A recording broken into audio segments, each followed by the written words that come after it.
నూర్ బాషా finance corporation chairman నాగుల మీరా గారు వంత పెడుతున్నారు. సార్ నమస్తే సార్. సార్ ఎలా ఉన్నారు? బాగున్నా. సరే అండి, కూటమి ప్రభుత్వం వచ్చి దాదాపు 20 నెలల కాలం అవుతుంది. 20 నెలల కాలంలో రాష్ట్రంలో గతానికి ఎలా ఉంది, ఇప్పుడు కూటమి వచ్చిన తర్వాత ఏమన్నా మార్పులు వచ్చిన రాష్ట్రాలు ఏం చెప్తారు? 100% మార్పు కోసమే ప్రజలు 164 సీట్లు ఇచ్చారు.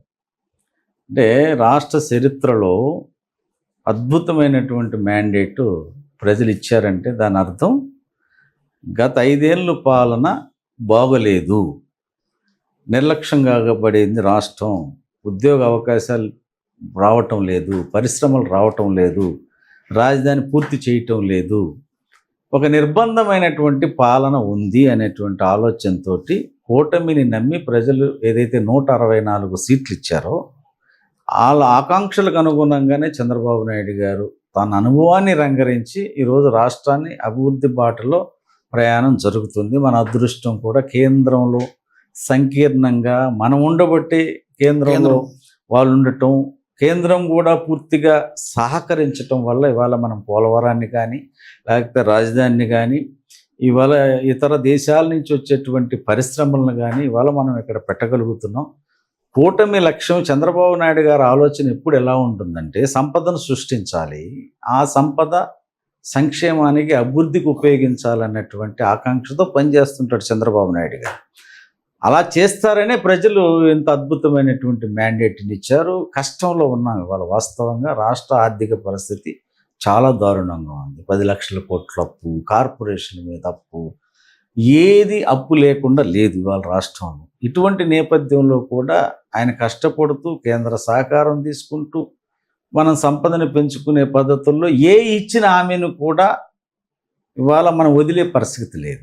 ఇవాళ ఫ్రీ బస్ కానివ్వండి, పెన్షన్ 4000 చేయటం కానివ్వండి, ఈ రకంగా చూసుకుంటే ఎక్కడ కూడా చంద్రబాబు నాయుడు గారు ఇచ్చినటువంటి హామీలన్నీ అమలు చేస్తూ మళ్ళీ అభివృద్ధి. మరి రోడ్లు ఏ ఒక్క రోడ్డు ఇలా రాష్ట్రంలో ఏ ఒక్క అభివృద్ధి లేదు గతంలో.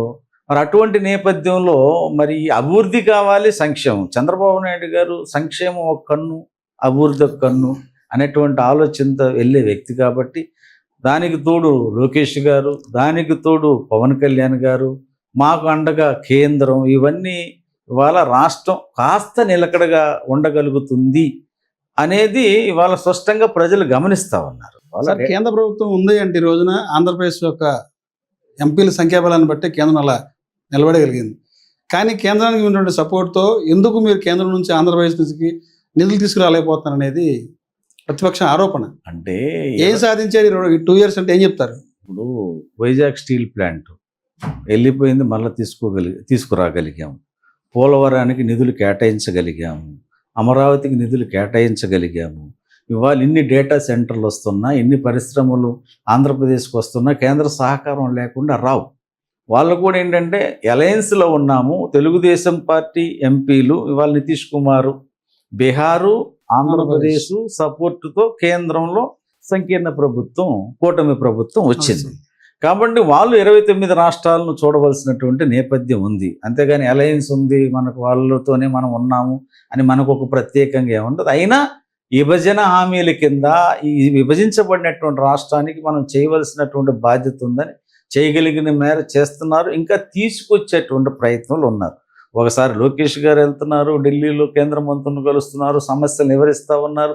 ముఖ్యమంత్రి గారు వెళ్తున్నారు, పవన్ కళ్యాణ్ గారు వెళ్తున్నారు, అక్కడ స్పందిస్తున్నారు. ఇవాళ అనేకమైనటువంటి రోడ్లు, కొన్ని వేల కోట్ల రూపాయలు వెచ్చించి ఇవాళ ఆంధ్రప్రదేశ్లో అనేక 4 lane రోడ్, కనెక్టివిటీ రోడ్స్ అన్నిటి కూడా శాంక్షన్ రావటం జరిగింది.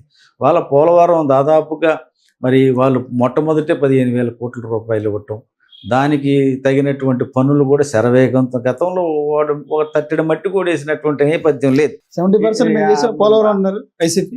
70%, 30%, 40% అనేది అక్కడికి వెళ్ళి నిపుణులు చెప్పాలి. ఇది జగన్మోహన్ రెడ్డి పార్టీ వాళ్ళు చెప్పటం కాదు. 70% పూర్తి అయితే ఇప్పుడు వచ్చిన 30% కదా మాకు ఉండాలి. చంద్రబాబు నాయుడు గారు పోలవరం చేసిన దానికి మినహాయించి వాళ్ళు ఏమీ చేయలేదు.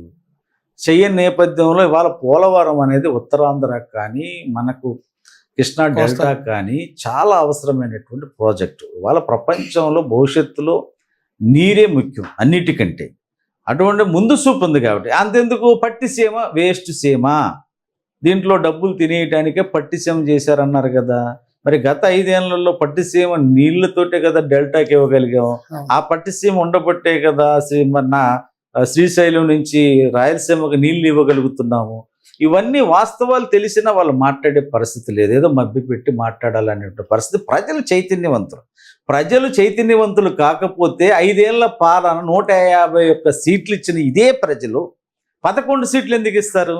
అంటే వాళ్ళ పరిపాలన ఏమీ బాగోలేదనే కదా ఇచ్చారు. ఇవాళ బాగు చేయగలడు అని చంద్రబాబు నాయుడు గారికి అవకాశం ఇచ్చారు. చేయగలిగిన మేరకు చేస్తున్నాం, ఇంకా ఖచ్చితంగా చేస్తాం. సరే అండి, రెడ్ బుక్తో వైసీపీ పార్టీని భయపెడుతున్నారు. ఎందువల్ల? భయం గుప్పిట్లో ఉన్నారు కొంతమంది కార్యకర్తలు. భయంగా పొరుగు రాష్ట్రాలకు వెళ్ళి బతుకుతారు అనేది వైసీపీ చెప్పు. వీళ్ళకి తెలియని ఒక విషయం చెప్తా. రెడ్ బుక్ అంటే రాజ్యాంగబద్ధంగా పనిచేసిన వాళ్ళ పేర్లు అందులో ఉండవు. రాజ్యాంగానికి వ్యతిరేకంగా ఇష్టానుసారంగా దోపిడీ చేసిన వాళ్ళు, తెలుగుదేశం పార్టీ నాయకులు కార్యకర్తల మీద అక్రమంగా కేసులు పెట్టినోళ్ళు, ఇబ్బంది పెట్టినోళ్ళు, ప్రభుత్వాన్ని ఇబ్బంది పెట్టినోళ్ళు, ఈ రకమైనటువంటి వ్యక్తుల పేర్లు ఉండటంలో తప్పులేదు. అయినా ఉన్నా మిమ్మల్ని ఏది ఆ పేరుంది కదా అని అరెస్ట్ చేయట్లేదు కదా. మీ తప్పులు చూపించే కదా మేము కోర్టుకు పెడుతున్నాం. కాబట్టి తప్పులు ఉండబట్టే కదా కోర్టు బెయిల్ ఇవ్వకుండా ఎవరైతే ప్రశ్నిస్తున్నారో ప్రశ్నించే గొంతుకుని నొక్కుతున్నారు అనేది వైసీపీ చెప్పు. ప్రశ్నించే గొంతుకులు నొక్కే మొట్టమొదటి పార్టీ రాష్ట్రంలో ఏదంటే అది వైసీపీ. గత 5 ఏళ్లలో ప్రజా సంఘాలు కానీ, ఎంప్లాయీస్ యూనియన్లు కానీ, రాజకీయ పార్టీలు కానీ స్వేచ్ఛగా ప్రజాస్వామ్యబద్ధంగా తమ హక్కును మాట్లాడే హక్కు రాజ్యాంగం ఇచ్చింది కదా. వాళ్ళ బాధలు చెప్పుకునే హక్కు రాజ్యాంగం ఇచ్చింది కదా. ఏనాడు ఒక ధర్నాకు సహకరించినటువంటి నేపథ్యం లేదు. ప్రజలు, ప్రజా సంఘాలు వాళ్ళ మనసులో అది వాళ్ళ ఆవేదన చెప్పుకునే పరిస్థితి లేకుండా ప్రతిరోజు హౌస్ అరెస్టులు. మా ఇంటి ముందు వారానికి 3 సార్లు పోలీసులు ఉండేవాళ్ళు. గృహ నిర్బంధం, హౌస్ అరెస్టులు.